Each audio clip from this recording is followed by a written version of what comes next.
Walter Greer washed one plate, one fork, one knife, one glass.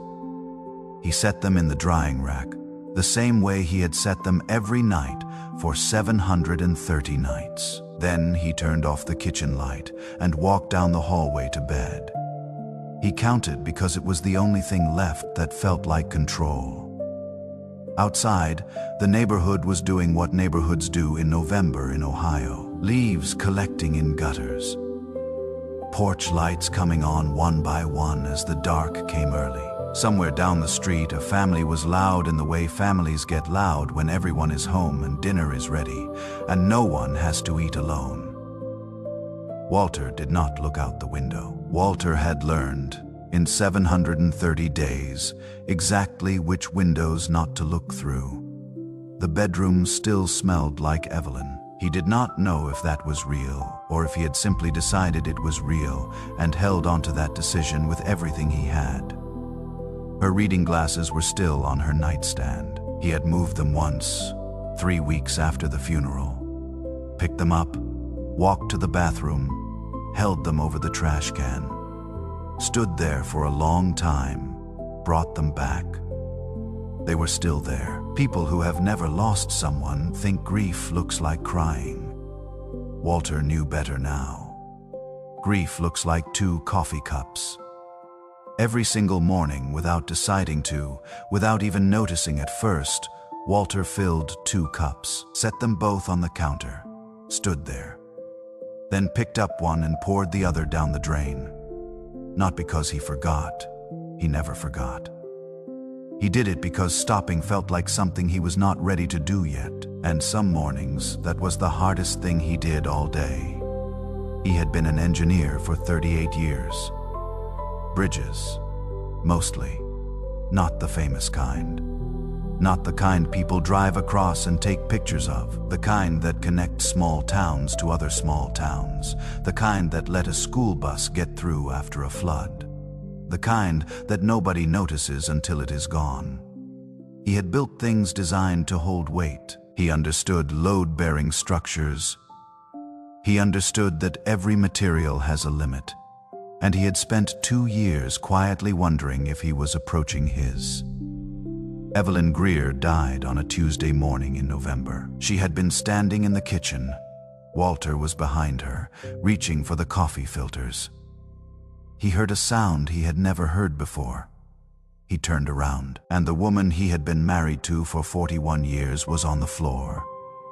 He called 911. He held her hand.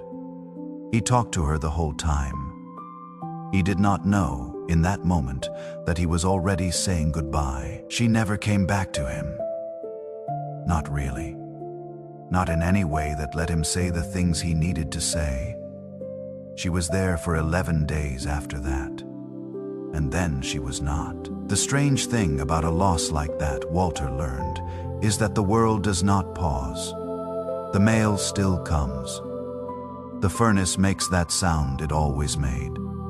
The neighbor's dog still barks at 6 in the morning, and you stand in the middle of all that ordinary noise, completely shattered. And the world asks you to keep moving. So Walter moved. For a while, he went to the service. He received the casseroles.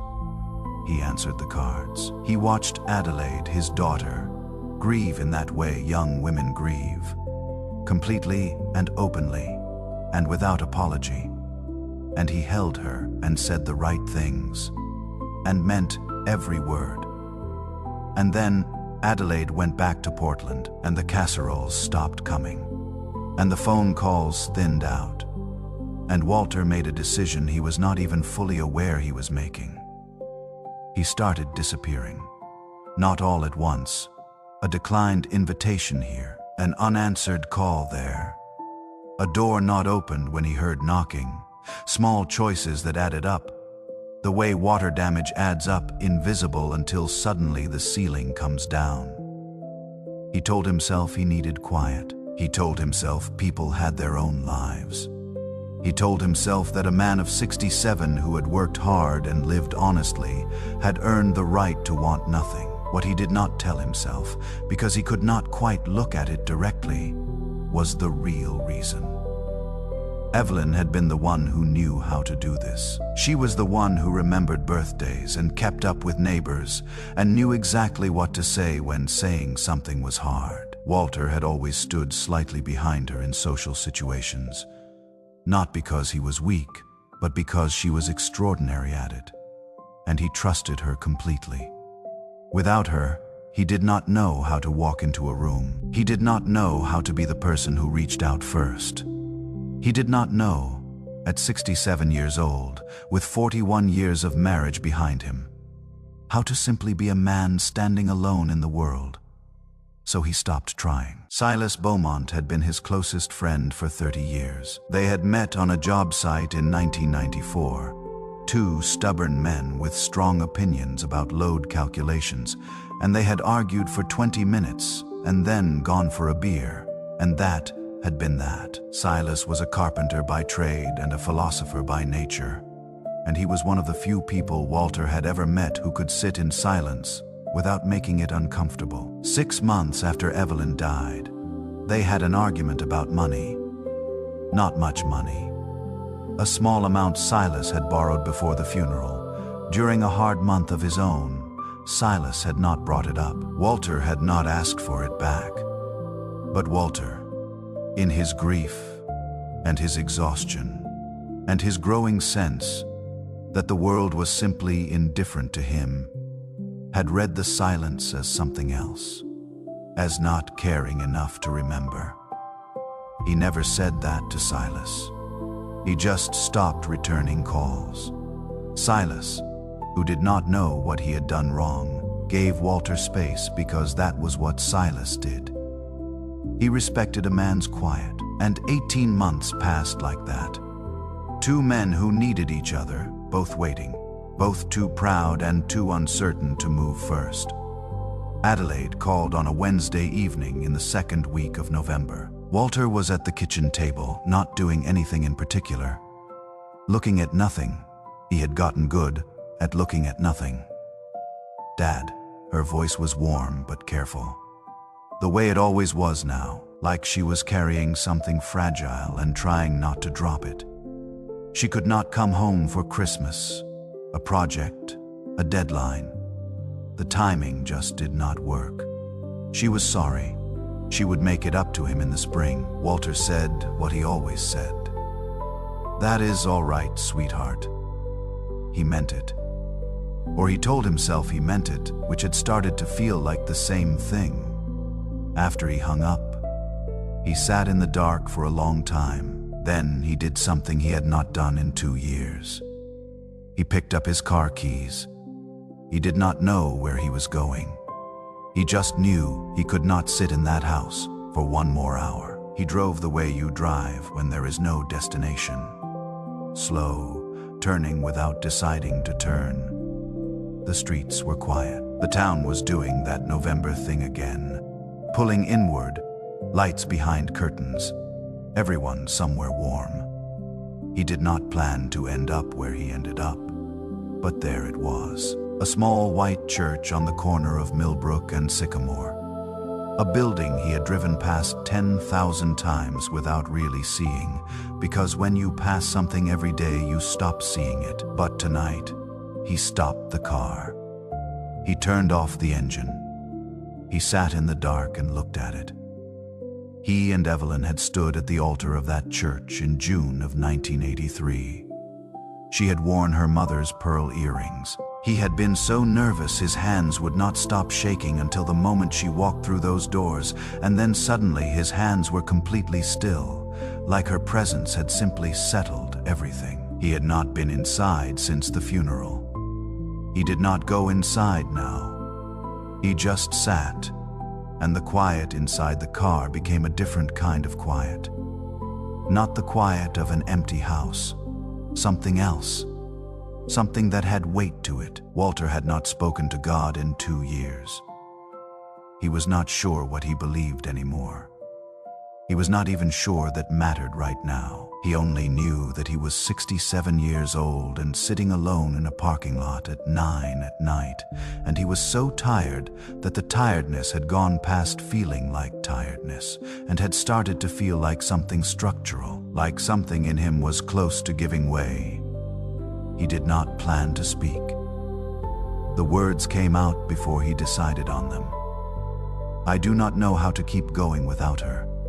That was all. Not a prayer, not a request, just the truest sentence he had spoken in 2 years, said to the darkness, said to the old white church, said without quite meaning to. Upward, the silence that followed was not empty. He could not explain what happened next. He would not try to explain it, not to Adelaide, not to anyone. But something settled in the center of his chest, warm, certain, not a sound, not a voice, the way voices work, something underneath sound, something that had been waiting for him to get quiet enough to feel it. And in that settling, as clear as anything he had ever known, I know. I have been watching you carry this alone for 2 years. You do not have to anymore. Walter sat very still. His hands were on the steering wheel. He looked down at them, the hands of a man who had built things designed to last, scarred at the knuckles. Steady now, though he had not told them to be steady. He was not a man given to dramatic moments. He was not a man who fell apart easily or put himself back together loudly, but something had just shifted, something real. He did not have a name for it yet. He only knew that when he drove home that night, the house looked different in the dark. Not smaller, just different. He went inside.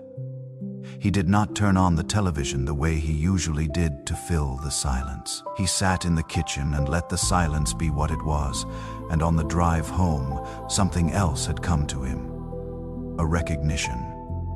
The kind that arrives quietly and then refuses to leave. He had been living under a voice that was not his. That said, the people who mattered had moved on. That said, a man who needed to be driven around his own town at 9 at night.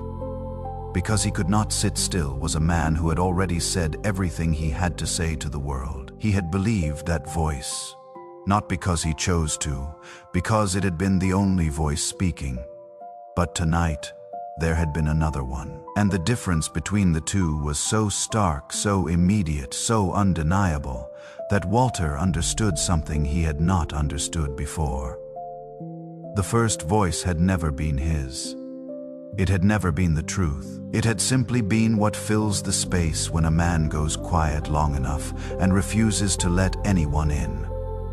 He sat in his kitchen until after midnight, not doing anything. Just sitting with this new, quiet, stubborn awareness that something had been listening, that something had been present. In 730 nights of eating alone, in every morning with 2 coffee cups, in every unanswered door, not distant, not disappointed there. He got up finally and walked down the hallway. He paused at the bedroom door, looked at Evelyn's glasses on the nightstand, did not move them, did not need to. He got into bed, and for the first time in 730 nights, Walter Greer fell asleep without counting. Walter woke up before the alarm. He always did. But this morning was different in a way he could not immediately name. He lay still for a moment, looking at the ceiling, waiting for the weight to settle back onto his chest, the way it always did in the first seconds of waking. It did not come. Not all of it. Something had shifted in the night, small but real. He got up and went to the kitchen and filled 2 cups, set them both on the counter, stood there, and then, instead of pouring the second one down the drain, he just left it. Let it sit there and go cold. That was new. He did not know why it felt important. It just did. Outside the kitchen window, November was doing what it does in Ohio. Gray sky sitting low. The maple in the yard had given up its last leaves. A cardinal sat on the fence post, absurdly red against all that gray, and Walter stood at the window and watched it for longer than made sense. He had slept through the night. For a man who believed in what could be measured, what happened in that parking lot did not fit any framework he had. He decided to let it be true anyway. The letter from the insurance company had been sitting on the kitchen table for 11 days. Walter had opened it, read the first paragraph, and set it face down. That was 11 days ago. He had walked past it every morning since. The dispute was over a balance from Evelyn's final hospitalization. Not a large number in the way that large numbers make the news, but large enough. Large enough that it sat in the back of his mind like a stone in a shoe. Something he could not ignore, but did not know how to address. For 38 years, when something complicated landed on Walter's desk at work, he picked up the phone and called whoever needed to be called. He was not a man who avoided problems, but this problem had Evelyn's name on it. And every time he reached for that letter, something in him went sideways. Because dealing with the letter meant having a conversation with a stranger about the last 11 days of his wife's life. And he was not ready for that. He was not sure he would ever be ready for that. He sat down at the table, picked up the letter, read it all the way through this time. And then the voice came. Not the one from the parking lot. The other one. The one that had lived in the walls for 2 years. Low and certain and familiar. The way bad habits are familiar. You cannot handle this. You never could handle the paperwork. That was always her. What are you even going to say to them? You do not know where to start. You never knew where to start without her telling you. Walter set the letter down, put both hands flat on the table, looked at them, and then, quieter than the other voice, but steadier, you have not been forgotten in this either. Ask for help. That is not weakness. That is what trust looks like. He sat with that for a long moment. He thought about Nora. Nora Aldridge lived 3 houses down on the left. She was 71 years old and had been widowed for 5 years and had one of those faces that had clearly been beautiful when she was young and had become something better with age, something settled and particular. Walter had spoken to her perhaps a dozen times in the years she had lived on the street. She and Evelyn had been friendly.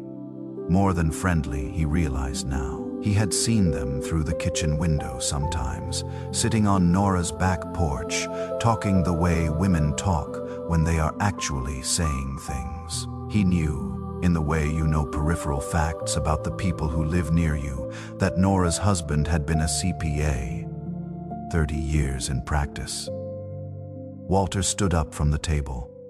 He picked up the letter. He folded it, put it in his shirt pocket, and walked out his front door before he could talk himself out of it. The cold hit him immediately. He had not stopped for a jacket. He kept walking. He rang Nora's doorbell and stood on her porch and felt, for a moment, acutely foolish. A 67-year-old man standing on his neighbor's doorstep with an insurance letter in his pocket and no good explanation for why he had come. The door opened. Nora looked at him. She did not look surprised. She looked at him the way someone looks when they have been expecting a thing without knowing when it would arrive. She said, "Walter Greer, Evie told me you would show up eventually." She said it simply, not dramatically, the way you state a fact. Walter stood there. "Come in," she said. "I just made coffee." He stepped inside. He did not ask what she meant. Not yet. He sat at her kitchen table, which was nothing like his kitchen table, warm and cluttered with books and a half-finished crossword, and a plant that had grown significantly past the boundaries of its pot. And Nora sat across from him, and he pulled the letter from his pocket and set it on the table between them. She put on her glasses. She read it carefully. Then she looked up. "This is wrong," she said. The secondary claim code is wrong. This happens more than people know. She picked up a pen. She started writing on a notepad. Walter watched her and understood something. Evelyn had known before she died. She had known that Walter, for all his capability, for all the bridges he had built and the problems he had solved, would be lost in certain rooms. And she had quietly, without making a thing of it, left people near him who could help him find the doors. He had not been abandoned in the difficult things. He had been provided for in ways he could not see while he was too busy grieving to look. He drove home an hour later with a handwritten list of exactly what to say when he called the insurance company. He sat in the driveway for a moment. Still here, he thought. Like a signal he was beginning to recognize. Still here. The text to Silas sat in his drafts folder for 9 days. Walter had written it 4 different times, 4 different versions. The first was too long. The second explained everything, which was worse than saying nothing. The third was an apology, which felt wrong because he was not entirely sure he was the one who needed to apologize. The fourth was 1 sentence. He read it again. "I think we both got this wrong." He stared at it. The voice in the walls had opinions about this. It said Silas had made his choice. It said 18 months was 18 months, and some distances cannot be walked back. It said reaching out first was the same as admitting defeat, and a man like Walter had too much left to lose. Walter had heard that voice for 2 years. He knew by now what it cost him to listen to it. He pressed send. He set the phone on the table. He did not pick it up again. He made dinner. He washed his 1 plate, 1 fork, 1 knife, 1 glass. He dried his hands. The phone buzzed. He looked at the screen. Silas had called. Not texted back, called. Walter answered. For a moment, neither of them said anything. Then Silas said, "I have been sitting here looking at my phone for an hour trying to figure out what to say." Walter said, "Me too," for 9 days, a beat. Then Silas made a sound that was not quite a laugh, but was close enough. "We are a pair of stubborn old fools," Walter said. "We always were." They agreed to meet at the diner on Route 9 on Saturday morning. The same diner they had eaten at 100 times before. Eggs over easy for Walter. Silas with his black coffee and his particular opinions about breakfast. Some things do not change. That was the point. Saturday came cold and bright. Walter got there first and took the booth by the window the way he always had. The waitress, a woman named Darla, who had worked there since the 90s, refilled his coffee without being asked, and did not make a thing of the fact that she had not seen him in 2 years. Silas came through the door at 8 on the dot, older, a little slower, but with that same particular way of moving through a room, like a man who has built enough things to know exactly how much space he occupies. He sat down. They looked at each other. "You look terrible," Silas said. "You look older," Walter said. "Same thing." Darla brought eggs. They talked the way men like them talk, sideways and circular, approaching the real thing by talking around it first. The town, the weather, a bridge project Walter had read about in the paper, the particular foolishness of certain things in the news. And then Silas set down his coffee cup and said, "I came to the house. After Evie, I came 3 times. Walter looked at him. "I stood on the porch," Silas said. "Twice I knocked.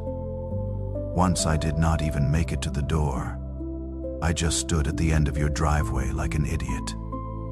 He paused. "I saw you through the window once. You were just sitting in the kitchen, not doing anything, just sitting." He looked out the window. "I did not know what to do with that. I am not good at that. I never learned how to walk into that kind of room." Walter was quiet for a moment. Neither did I, he said. I know, said Silas. That is why I thought you needed space. I did not need space. I know that now. They sat with that. Outside, a truck went past.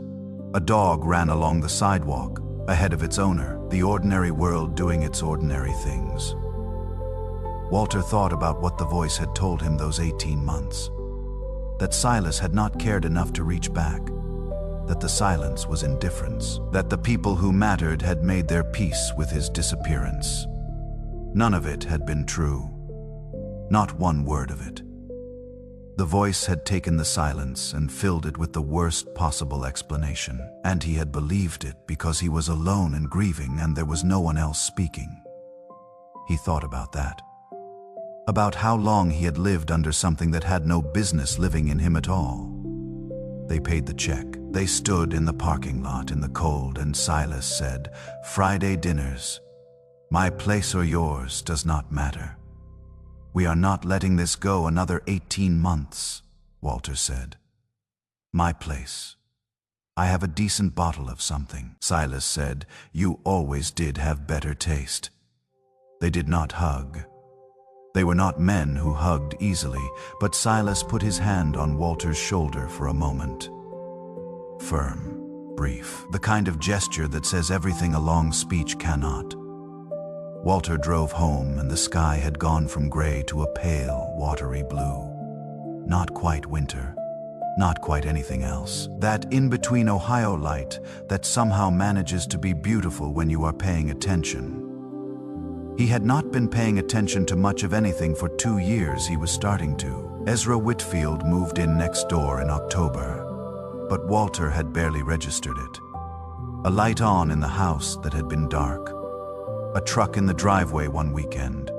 The general awareness that someone young had arrived. Walter was pulling leaves from the gutters on a Thursday afternoon when he heard the voice from below.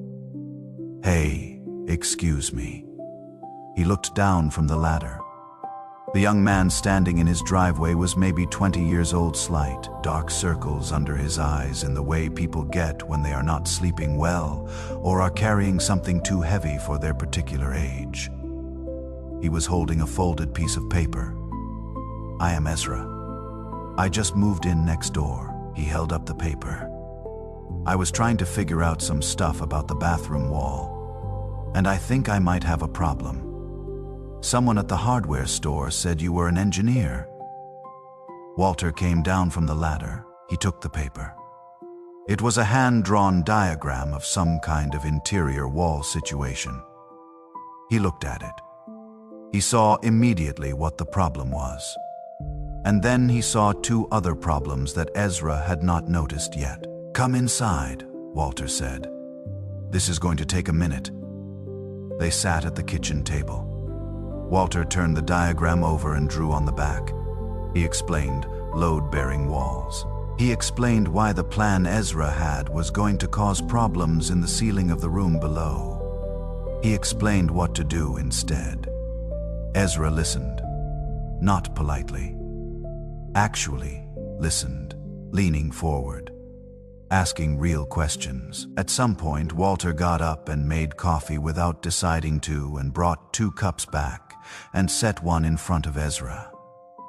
They had been talking for nearly an hour. Ezra told him without much preamble that he had left his engineering program at Ohio State after his 2nd year. He said it like a confession. "I kept asking what I was building toward and nobody had an answer I could live with." Walter looked at him. He thought about himself at 20. He had not asked that question at 20. He had just built things. Maybe that was better. Maybe it was not. He was not sure. "What made you start?" Ezra asked. Walter thought about it. He told Ezra about the first bridge he had worked on, a small thing, a county road over a creek in a town no one had ever heard of, nothing that would appear on any list of notable structures. But the morning they opened it, there had been a school bus on the other side of the creek waiting, because before that bridge, the bus had to drive 6 miles out of the way every single morning. and Walter had stood there and watched that bus cross for the first time and felt something he had never quite been able to name. Not pride exactly. Something quieter. The particular satisfaction of having made something that holds. Ezra was quiet for a moment after that. Then he said, "I think I needed to hear someone talk about building things like they actually mattered." It was not a compliment exactly. It was something more honest than a compliment. The admission of someone who had been running on empty for a long time and had just encountered a small source of fuel. After Ezra left, Walter stood at the kitchen window. The cardinal was on the fence post again, or a different cardinal. He was not sure. And in the quiet of the kitchen, in that particular late afternoon light that falls across Ohio in November like something apologizing for the cold, Walter felt something he had not felt in a very long time. Not happiness exactly. Something that came before happiness. The sense that he was still, in some form that mattered, useful. That the things inside him that had been built over 38 years of careful, serious, unglamorous work had not expired. That they were still somehow needed. He thought about the voice that had told him otherwise. He thought about how long he had believed it. He thought about all the doors he had not opened. All the calls he had not returned. All the ways he had made himself smaller, and called it wisdom. And then, steady and certain, the other voice. "See, I did not waste what I put in you. Not one day of it." Walter stood at the window until the cardinal flew away. He went to the table and picked up his phone. He called Adelaide. She answered on the second ring, surprised. He never called in the middle of the week. "Dad? Is everything okay?" "Everything is fine," he said. "I just wanted to hear your voice." A pause. Small, the kind that holds more than silence. "I am glad you called," she said. He could hear her smiling. It sounded like Evelyn, it always had. He sat in the kitchen as the light went all the way out, and talked to his daughter for the first time in longer than either of them would say. Not about anything important. About everything ordinary, which is the same thing. Outside, the street went quiet. Inside, one light stayed on. Walter Greer was still here. And for the first time in 730 days, that felt like something. December came in quietly that year. Not the dramatic kind of cold that announces itself. The kind that simply arrives one morning and stays. Walter noticed it when he stepped outside to get the paper, and the air had that particular stillness to it. The kind that means the season has made up its mind. He stood on the porch for a moment. Just stood there. Not because he had forgotten anything inside, just because standing outside in the cold morning felt like something worth doing. That was new. He had spent 2 years moving through his days with his head down, getting from one end of the day to the other, surviving the hours between waking and sleeping, not looking up, not looking around. He was starting to look up. The coffee was already made when he came back inside. 1 cup he had stopped filling 2. Not because he had stopped thinking about Evelyn, he would never stop thinking about Evelyn, but because 1 cup was honest, and he was trying lately to be honest about what was real and what was a way of holding on that had stopped helping him and started costing him. He sat at the kitchen table with his coffee and the morning paper and the particular quiet of a house that is empty but not. He was beginning to understand. Abandoned. There is a difference. He had not known that before. He was learning it now. The insurance matter was resolved by the 2nd week of December. 2 phone calls. 3 pieces of paperwork. Exactly the instructions Nora had written on her notepad. When the confirmation letter arrived, Walter stood at the mailbox and read it, and then folded it carefully and put it in his coat pocket and walked back inside. He called Nora. She picked up on the third ring. It went through, he said. She said, "Of course it did." Not gloating, just certain.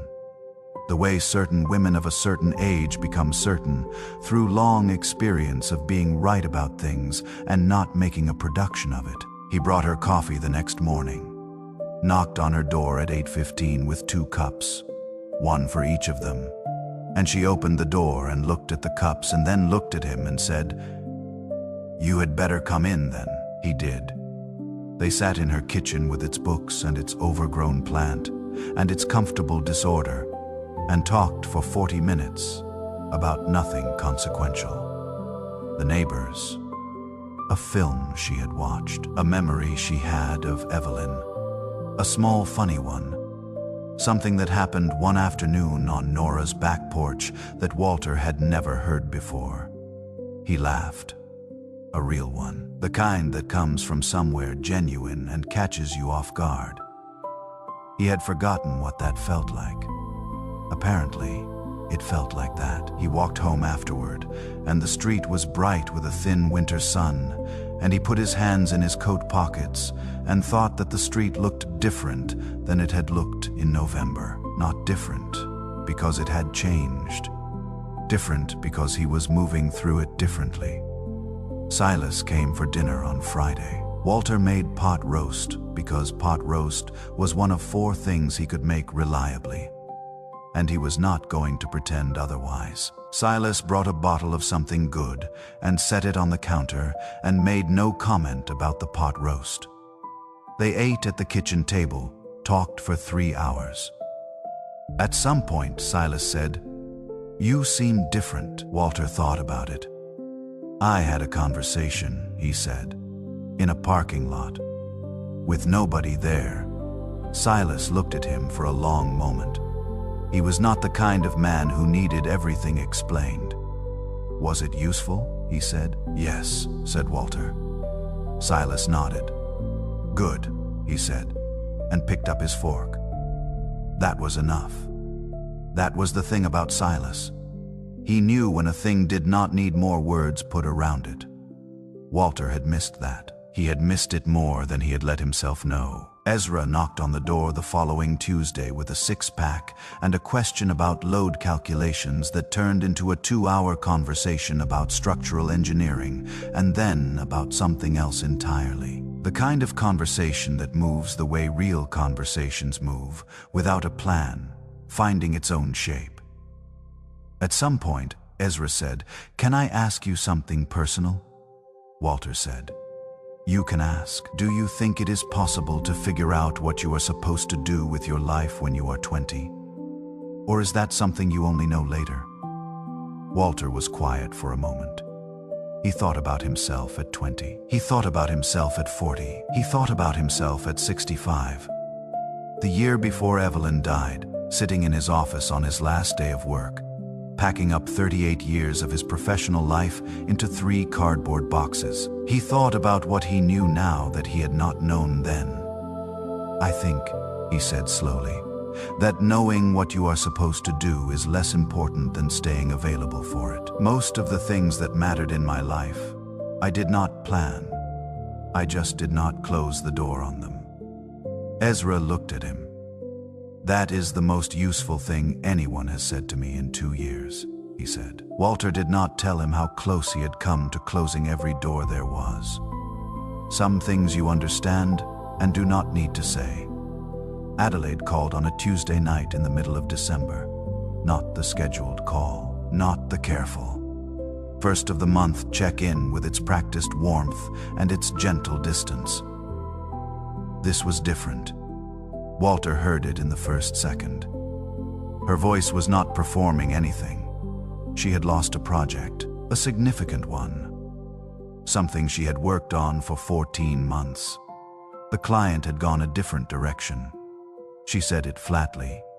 The way people describe things that have hit them harder than they want to admit. Walter did not know anything about her particular field. He had no advice about architecture or clients or the business of designing things for people who change their minds. He knew that. so he did not offer any. He said, "Stay on the line with me a while." A pause. Then, "Okay." They did not fill the silence with words. They just stayed on the line.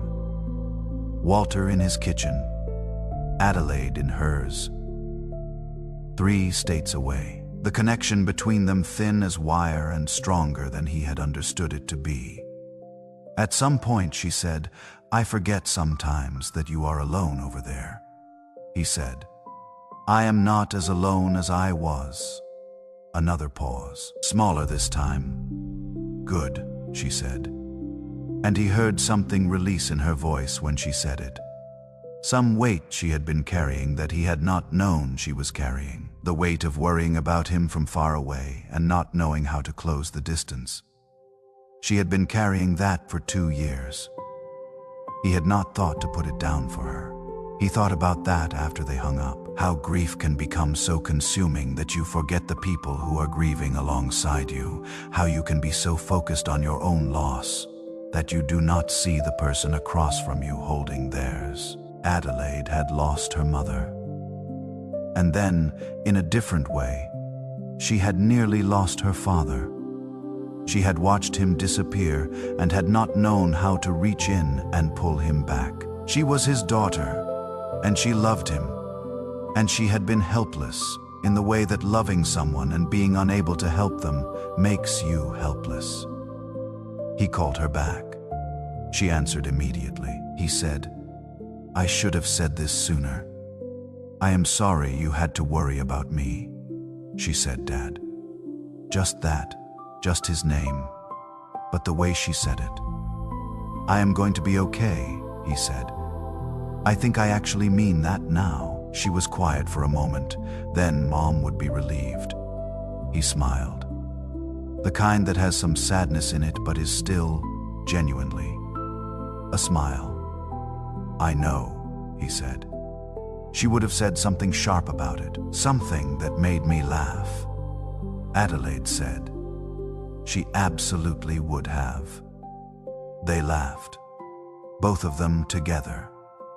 3 days before Christmas, Adelaide came home.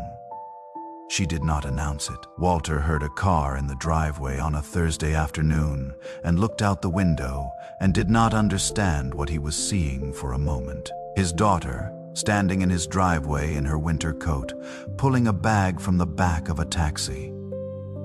He opened the front door. She looked up. Neither of them moved for a moment, just looked at each other across the cold front yard. 2 people who had been trying to love each other across a long distance and had not quite known how. Then Adelaide picked up her bag and walked to the porch, and Walter stepped aside, and she came in and he closed the door, and the house, which had been quiet in that particular empty way for so long, became something else. She set her bag down, turned around, looked at him. "Dad," she said, "were you okay? These past 2 years, were you actually okay?" He had known the question was coming. He had known it since that phone call. Maybe longer. He looked at his kitchen, the table where he had eaten alone 730 times, the counter where he had stood every morning with 2 cups, the window where the cardinal came and went. "No," he said. "Simple. True, but I think I am starting to be." She crossed the kitchen and put her arms around him. He held on. Not briefly. Not the way men of his generation sometimes hold on, with one arm and a quick release. He held on the way you hold on when you understand that you almost did not have this. They stood in the kitchen for a long time. Later they sat at the table with tea, and she told him about Portland and the Lost Project and the life she was building there. And he told her about Nora and Silas and Ezra. And she listened the way she used to listen when she was small, and he would describe the structures he was working on with her whole face, completely present. She was so much like her mother, not in the obvious ways, in the deep ones, the ones that take time to see. At some point, she got up to put the kettle back on and opened the drawer next to the stove, looking for a spoon. She stopped. Walter looked up. She was holding a small notebook, dark green cover, the kind that costs almost nothing and holds everything. He knew what it was. He had known it was in that drawer. He had put it there after the funeral because he could not look at it and could not throw it away, and the drawer had seemed like a middle place. He had not opened it. Not once. Adelaide looked at him. "A question without words," he said. "That was your mother's." She set the kettle down. She brought the notebook to the table.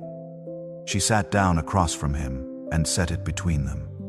Neither of them touched it. Then Walter reached out and opened it. Evelyn's handwriting, small and precise and slightly slanted to the right.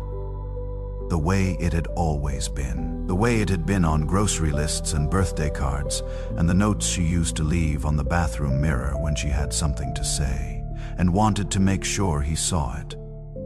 The first pages were nothing remarkable. Things she was thinking about, books she wanted to read, a recipe she had been meaning to try, and then a list. Names. Nora Aldridge.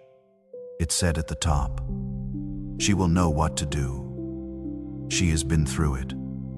Let her help." Below that, Silas Beaumont. He will not say it, but he will show up. Walter just needs to leave the door open. Walter read those 2 lines. Read them again. He thought about the morning he had walked to Nora's door with the insurance letter in his shirt pocket. He had told himself he went because he knew her husband had been an accountant. That was true, but it was not the whole truth. He had gone because something had moved him there. Something he could not name had made that the obvious thing to do on that particular morning. He thought about the text to Silas, 9 days of drafts. And then, finally, 1 sentence sent. Something had moved him there too. Evelyn had known these people would matter. She had written their names down, not as instructions, as a kind of quiet faith that the right people were already close enough. Faith that Walter, when he was ready, would find his way to them. She had not been able to stay, so she had made sure, in the way she had always made sure of things without making a production of it, that he would not be entirely without a map. Adelaide turned to the last page. A single paragraph, addressed to him in that small, precise handwriting. Adelaide read it aloud. "Walt, I know you. You will try to disappear. Please do not. The people I have listed are not charity cases. I am sending your way. They need you as much as you need them. God put them close to us for a reason. Trust that. Trust Him. And trust that I loved you well enough to leave you in good hands." The kitchen was very quiet. Adelaide set the notebook down. She pressed her hand flat on the cover, did not speak. Walter looked at the window. Dark outside now. His own reflection looking back at him, older than he expected, but something in the face that had not been there in the version of himself he had been living as for 2 years. Something present. Evelyn had not been a woman who did things for dramatic effect. She had been practical. She had been clear-eyed. She had understood people the way certain people understand people, without effort, without calculation, simply because she paid attention.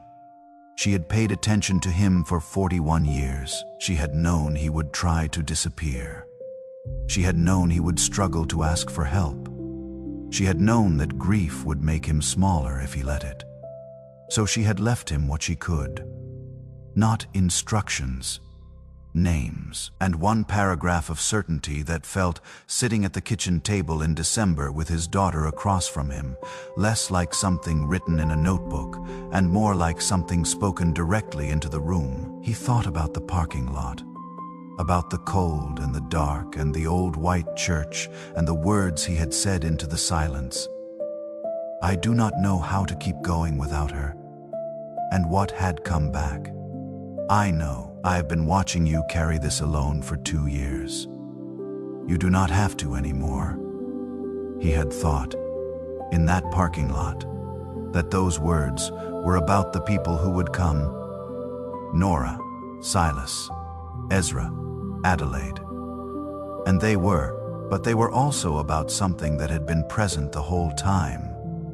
Through 730 dinners, through every morning with 2 cups, through every night he had lain in the dark listening to the silence of a house that used to hold 2 people, not distant, not waiting for him to earn his way back, simply there, the way a foundation is there, beneath everything, holding the weight whether or not you think to look down. Adelaide stayed for 5 days. They cooked together. Simple things. She was not the cook Evelyn had been, but she was willing, and willingness counts for more than people say. They watched films in the evenings, her on the couch with her legs pulled up the way she had sat since she was a child. Walter in his chair. They drove one afternoon to look at the bridge he was most proud of, an hour outside the city. An unremarkable county bridge over a cold, brown river. And Walter told her things about it he had never told her before. The engineering decisions, the problems they had solved, the morning the school bus crossed it for the first time. She listened. She asked questions. She photographed it on her phone. On the last morning before the taxi came, they sat at the kitchen table with coffee and the particular feeling that comes at the end of something that was better than expected. Adelaide said, "I am going to come back more." Walter said, "You do not have to." She said, "I know I do not have to." He understood the difference. After the taxi pulled away, he stood on the porch in the cold and watched until the car turned the corner and was gone. Then he went inside. He washed the 2 cups, set them in the rack, stood at the window. The cardinal was on the fence post. He was fairly certain now. It was always the same one. He owed Nora a cup of coffee. Silas was coming Friday. Ezra had texted a question about cantilever beams that was going to take some explaining. Walter had already started thinking about how to answer it. Adelaide would call Tuesday. She had already said so. Walter Greer looked at his kitchen at the table. At the window, at the notebook still sitting on the counter where Adelaide had left it. He would find a better place for it. Not the drawer. Somewhere he could see it. He picked up his cup, stood at the window, spoke quietly to the room, to whoever was listening. And he knew now, with the same certainty he had given to load calculations and tensile strength and the particular mathematics of structures designed to hold. Someone always was. "Still here," he said. "Thank you." 2 words. The truest thing he knew outside. The cardinal flew. And Walter Greer stood in his kitchen in the December light and let the day begin.